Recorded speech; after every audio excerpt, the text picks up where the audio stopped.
Hello friends, welcome to YouTube channel. Himachal में तबादलों पर लगी रोक। राज्य सरकार ने कर्मचारियों के सामान्य तबादलों पर प्रतिबंध लगा दिया है। मुख्यमंत्री विशेष परिस्थितियों में ट्रांसफ़र करने के लिए अधिकृत होंगे। कार्मिक विभाग ने संबद्ध अधिकारियों को आदेश जारी कर सख्ती से अमल करने के लिए कहा है। सरकार ने इससे पहले 22 मार्च को कर्मचारियों के सामान्य तबादलों से प्रतिबंध हटा दिया था। अब एक बार फिर तबादलों पर पूर्ण प्रतिबंध लगा दिया गया है। उल्लेखनीय है कि सरकार की तरफ से समय समय पर कर्मचारियों के तबादले आदेश करने को लेकर प्रतिबंध हटाया जाता है। प्रतिबंध के हटने के बाद कर्मचारी बड़े स्तर पर आपसी सहमति, खाली स्थानों और मनचाही जगह पर तबादला करवाने के लिए आवेदन करते हैं।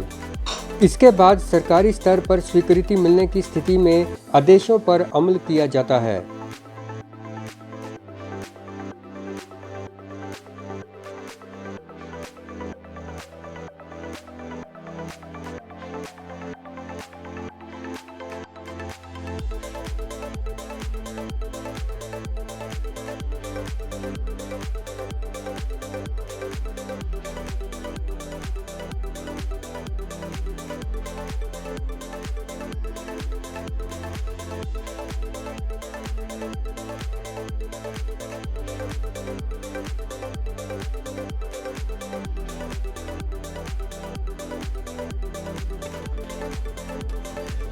स्कूलों में बनने वाले पीएम पोषण स्कीम पर महंगाई की मार।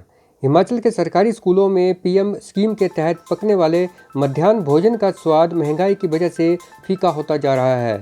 सरसों का तेल, मसालों व रसोई गैस के रेट बढ़ने से स्कूलों का बजट गड़बड़ा गया है। इससे स्कूलों में बनाई जाने वाली दाल व सब्जियों पर महंगाई की मार देखी जा रही है।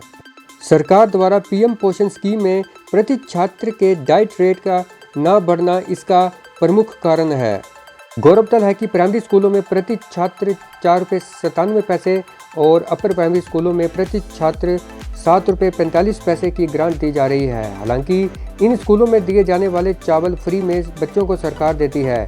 इसके बावजूद बच्चों के लिए दोपहर का भोजन का बजट स्कूलों में बच्चों की संख्या कम होने की वजह से गड़बड़ा रहा है। अतः सरकार से अनुरोध किया जा रहा है कि इस स्कीम के तहत दी जाने वाली ग्रांट को बढ़ाया जाए। जेबीटी भर्ती पर उलझा विभाग। जेबीटी की भर्ती पर हाईकोर्ट के कंडीशनल ऑर्डर आने के बाद गत सोमवार को हुई कैबिनेट की बैठक में इस बारे में अनौपचारिक चर्चा हुई है।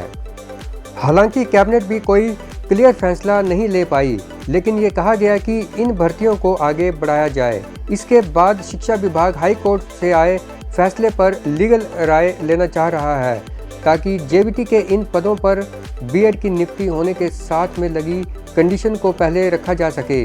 कैबिनेट में एक विकल्प ये भी रखा गया कि अभी जेबीटी के लिए विज्ञापित पदों को जेबीटी से ही भर दिया जाए और इतने ही पद दोबारा आयोग को दे दिए जाएं, ताकि यदि सुप्रीम कोर्ट से बीएड के हक में फैसला होता है तो वे इन्हें ऑफर किए जा सकें।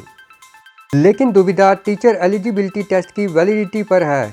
जेबीटी का टेट अलग होता है और बीएड का अलग, इसलिए बीएड के टीचर एलिजिबिलिटी टेस्ट सर्टिफिकेट को जेबीटी के पदों पर मान्यता देने को लेकर भी सवाल उठ रहे हैं। शिक्षा विभाग की तरफ से भी कैबिनेट में कहा गया कि राज्य के स्कूलों में जेबीटी की भर्तियां 2018 से नहीं हुई हैं और इस कारण बहुत सी रिक्तियां हैं। इनको जल्द पूरा किया जा सकता है।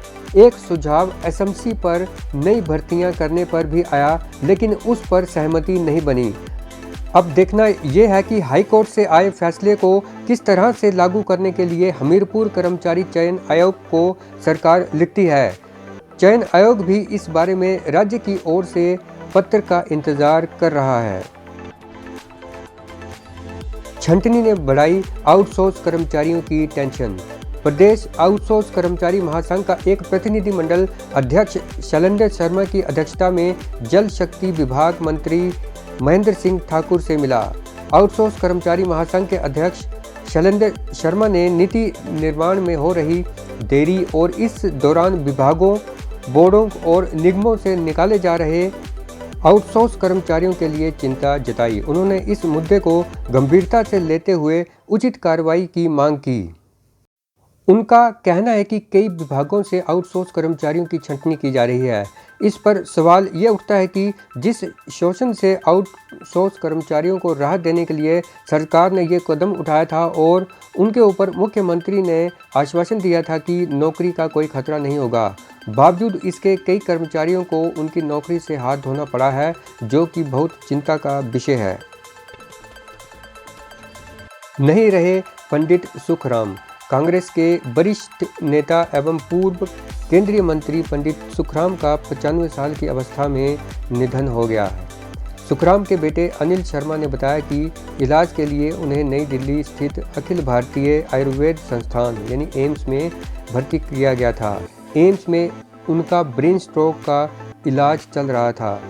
ब्रेन स्ट्रोक की वजह से गंभीर हालत में पहुंचे पंडित सुखराम को डॉक्टरों ने वेंटिलेटर पर शिफ्ट किया था। इसके बाद उनकी हालत नाजुक बनी हुई थी। तो दोस्तों, आज के इस सेशन को यहीं समाप्त करते हैं। जल्द ही मिलेंगे एक नई वीडियो में नई जानकारी के साथ। तब तक के लिए goodbye and take care.